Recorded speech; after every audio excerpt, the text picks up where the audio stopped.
Welcome to PAG 3.2, determining the enthalpy change of reaction using Hess's law. Now this requires two experiments, two enthalpies of neutralization. We're going to do some temperature measurements, that's why we have the polystyrene cups, and we've got the ingredients for our chemical reactions, potassium carbonate and anhydrous. We've got potassium hydrogen carbonate and 2 molar HCl. 2 molar HCl, it's a goggles gloves job. Let's take a look at the first reaction. For this experiment, we're going to need to measure the change in heat of two reactions. The first involves potassium carbonate, which is a solid powder. We're going to add it to HCl. And what we're going to get is potassium chloride plus carbon dioxide and H2O. Balancing this, there we have it. So this is the first reaction that we're going to do. First things first, on with our goggles, and we're also going to put on rubber gloves for this. Now we need to measure 30 centimeters cubed of 2 molar hydrochloric acid. So a straightforward measuring cylinder will do the job. 30 is just there.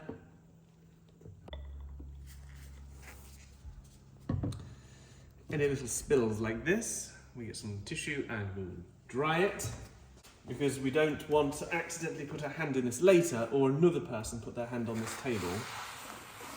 So that keeps everything nice and safe. The next thing we need is 2.5 grams of the potassium carbonate. Now I see here, reaching over the top of my hydrochloric acid, that is how things get knocked over. So a really good thing, once we have our hydrochloric acid, is to put it right at the back so that we're not reaching across it, less chance of coming to harm. So I'm going to use a little boat, placed on the scales, and then I'll tear it. Can you see my scales not particularly level? So what I'm going to do, I'm going to adjust it by putting the little wheel down. What I should find is on the desk, it should not move. Let's try that. I'm also looking to see that the bubble is in the centre here on the leveller.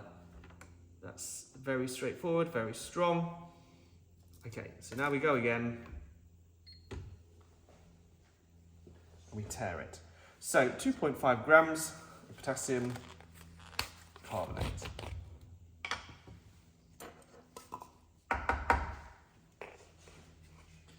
Potassium carbonate anhydrous, it's like many ionic solid. It is a white crystalline. We're looking for 2.5 grams. This particular crystal is very light. There we go, we've got 2.72. That's within range. One thing I am going to do is I'm just going to pick this up, blow off any of the particles that are on there by accident, and there, 2.72. That's the mass that we're going to go with. The next stage is to set up our calorimeter so that we can measure the temperature change when we mix these together. So you can see I'm recording all of my data as I go along. It's really important that we keep a record of these measurements as we take them. So the very next stage is we're going to look at the calorimeter. To make my calorimeter, I'm going to place a polystyrene cup in a beaker. That just adds a little bit of weight to stop it from knocking over. The important thing is if it knocks over onto you, then it's important to make sure that you're stood up and away from the experiment itself. So the very first thing we're going to record is what the starting temperature of our acid is. So we're going to make sure it all goes into the calorimeter. A tip, how to get the last drop out of your measuring cylinder is just touch the measuring cylinder to the inside and it transfers the drop by breaking the surface tension. So I've got a thermometer which goes from -10 to 50. It has just slightly higher precision than a thermometer that goes from -10 to 100. And I think in experiments like this, you need as much precision as you can get. So I'm going to place that in. What I need for it to do is to go into thermal equilibrium with the acid. Now, what I know is that this acid has been in this room for quite a long time. I'm not expecting the temperature to change because the acid is in thermal equilibrium with the room. So I'm expecting this to be at room temperature, which is 20.05 degrees. The next step is going to be to add the potassium carbonate to this and measure the highest temperature that this reaches. So we'll do that now. In it goes. And we need it to completely mix, stir with the thermometer. The temperature is going up. Don't breathe this in, it is producing a lot of carbon dioxide, and the effervescence is really obvious in the air around the experiment. A little stir just to ensure it's all mixed. The temperature is continuing to rise. It's gone to 25.5. Now notice how there's a little mistake just gone here, 20.05. It was 20.5. 20.50. So yes, the maximum temperature we got was 25.6. So 25.60 degrees C. So this is temperature 2. So there we have it. These are all the measurements that we need for the first reaction. Let's go and have a look at the second reaction. The second reaction that we're going to measure the heat change of is potassium hydrocarbonate. Solid plus HCl gives potassium chlorine. Chloride plus CO2 plus H2O. Very similar to the previous reaction, but you can see potassium hydrocarbonate and nearly everything else is the same. It is just the quantities that are different. So let's repeat the procedure and take the measurement to ascertain what the heat was that came out of that reaction. For this second reaction, we're going to repeat the steps. 30 ml of hydrochloric acid.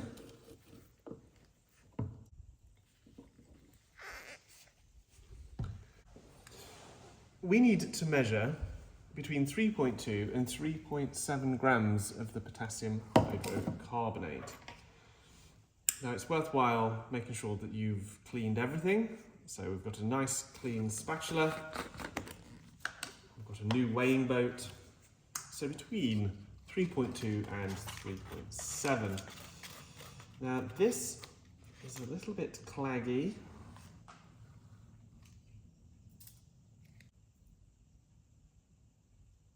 There we go, more than 3.2. And then repeating the steps, we're going to add our acid to our calorimeter.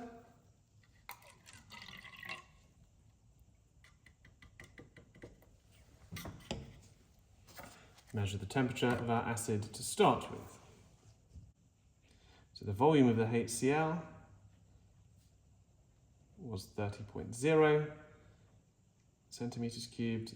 The mass of the KHCO3 is 3.23 grams. The temperature 1 of the HCl should still be room temperature, which is 20.5. The second temperature is when we have, notice here, what I want to do, to make sure that I'm keeping track of the fact that I've added two things together, I'm going to just change that there. So this is the temperature of both of those two things combined. I'll edit that one as well to change it, just to show that now in this temperature 2, it's the temperature of two things mixed together. Right, let's do it.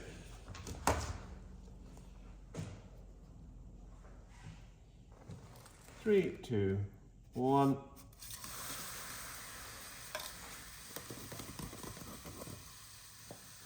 Temperature. Now that's very interesting. The temperature has gone down. It is endothermic, quite severely so. So it's gone to 14 and it's still falling.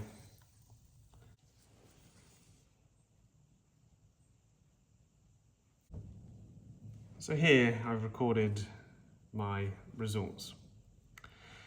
Now what I could do is I could take repeats, just in case one of these results was inaccurate. But each one of those repeats would be an experiment in its own right, because I wouldn't be able to get the mass exactly the same each time.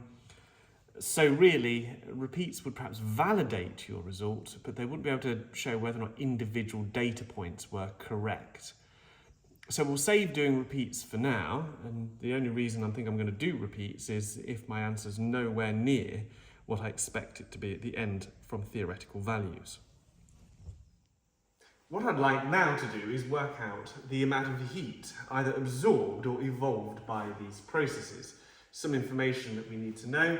First of all, that the specific heat capacity of our HCl is considered to be 4.18 joules per gram per degree Kelvin, per Kelvin. And that the density of our solution is considered to be about the same as water, 1.0 gram per centimetre cubed. And also that the formula that we're going to use for the heat is mc delta t, delta theta, if you also do physics. So first of all, we need to know what the mass of the heated substance was. So let's have a look at what the mass of the HCl would be. Well, the mass would be the density times the volume. So density times volume, and the volume was 30 centimetres cubed. So it would be 1.00 times 30.0. And so it will be 30.0 grams.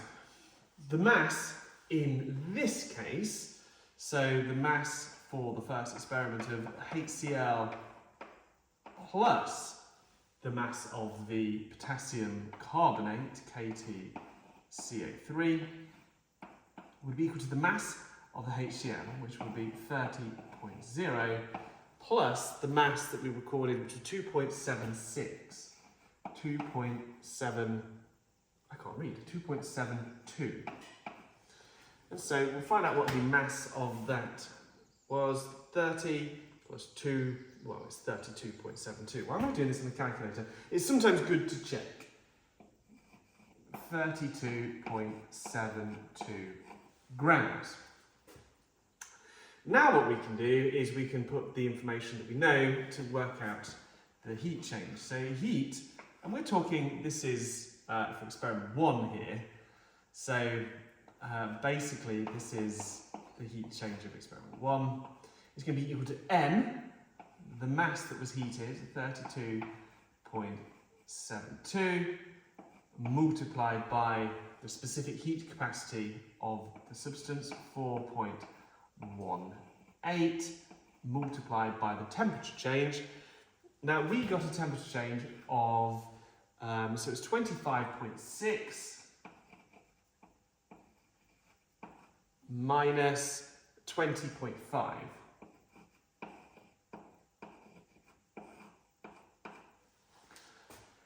And so 32.72 times 4.18 times 25.6 minus 20.5. So I get 697. 697.52. So this is should be in joules. And this is how much heat the environment has gained. So if we were talking about the amount of heat that the chemicals have lost, we would have to put a negative sign just there. 697.52 joules. We'll repeat the process for the second experiment as well. So here, and we'll do it just here, no, we'll do it just here. So the mass of the HCl plus the KHCO3 is equal to 30.0 grams. It was the same amount added on to the mass of the second chemical, 3.23, which is 33.23. And so the heat of this second reaction is equal to that mass, 33.23, times by the specific heat capacity, 4.18. So here we must take final minus original temperature. So 13.1 was the final minus the original, which was 20.5. This, of course, is going to give a negative result in the first instance.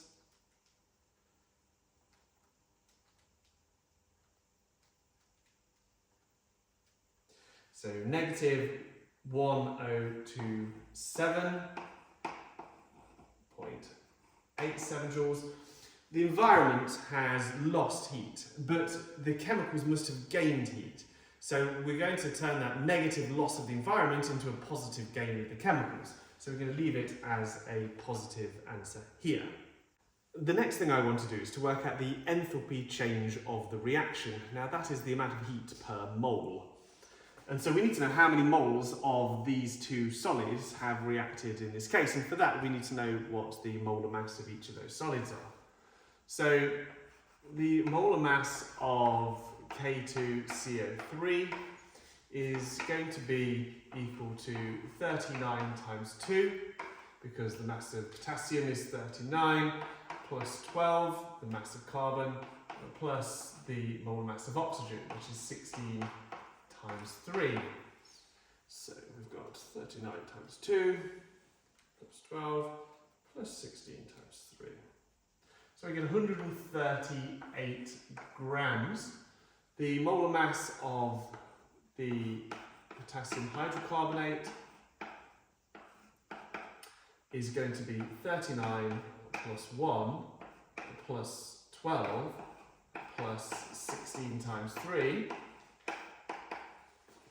So 39 plus 1, which is 40, plus 12, which is 52, plus 16 times 3 is 100. So how many moles of our chemical reacted? Remember that the number of moles is equal to the sample mass divided by the molar mass. So the sample mass of this first one was 2.76. 2.76 grams divided by the molar mass, 138. So 2.76 divided by 138 is 0.02 moles. And so the number of moles of this one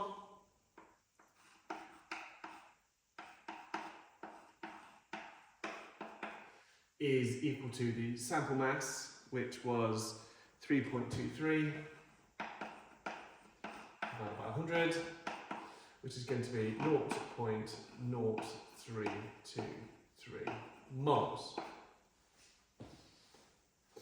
Now what we need to do is we need to take our energy and divide it by the number of moles.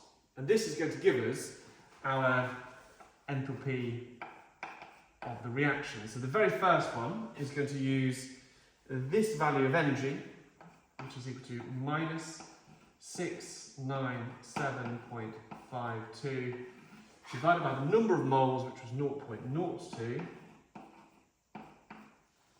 And the answer 697.52 divided by 0.02 means that we have 34,876.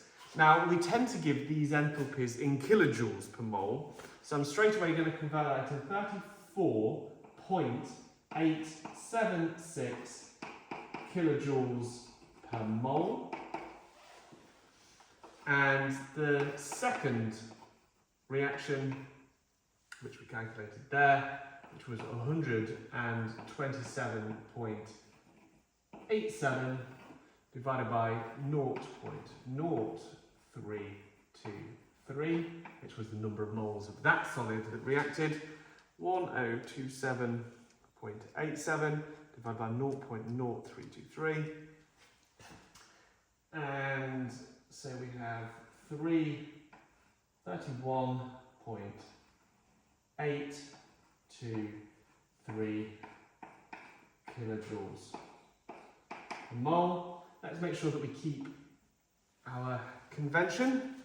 That was an exothermic reaction, that was an endothermic one.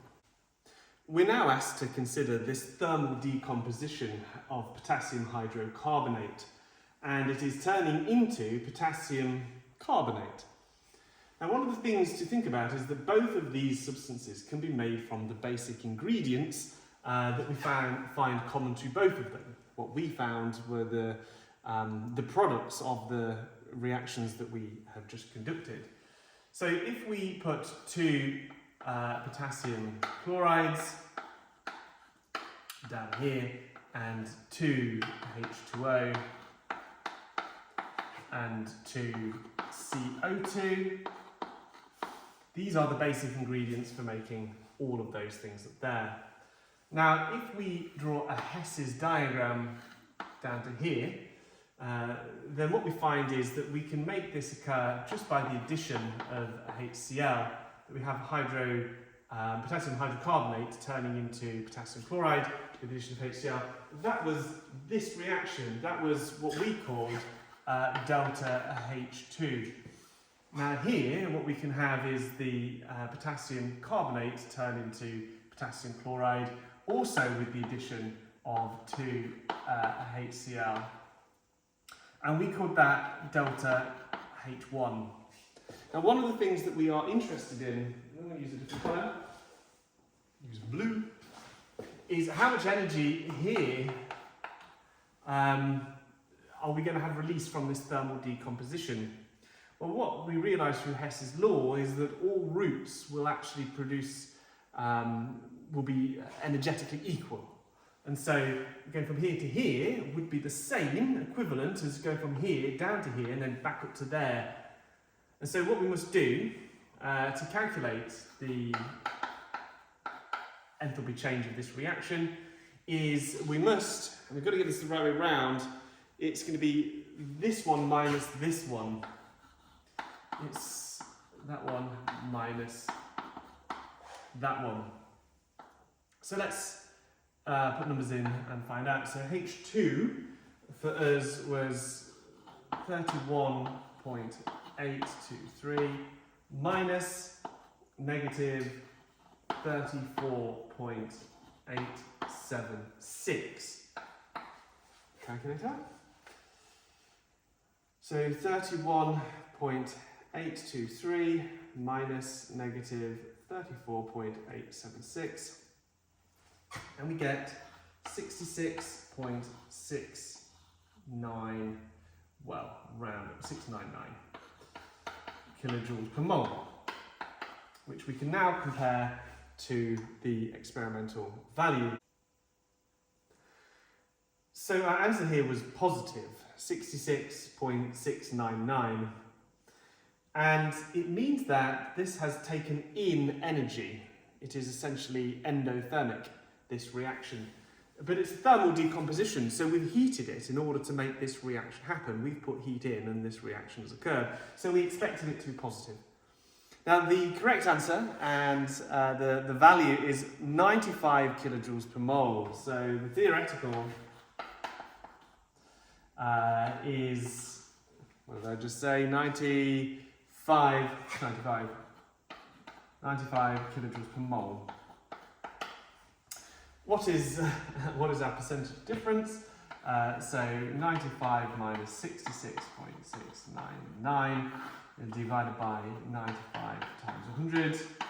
And this would tell us how accurately we were able to measure it. 95 minus 66.699 divided by 95 times 100. So our percentage uncertainty was 29.79%. That's quite high. That's about a third of the value. So what potentially went wrong? Well, maybe we didn't measure all of the heat in both of those reactions. And also, one of the things that we could have done is we could have found the peak temperature by doing the temperature curve method that we used in one of the other PAGs. So all of these things. The question is, can you do this experiment with a smaller percentage uncertainty than 29.79?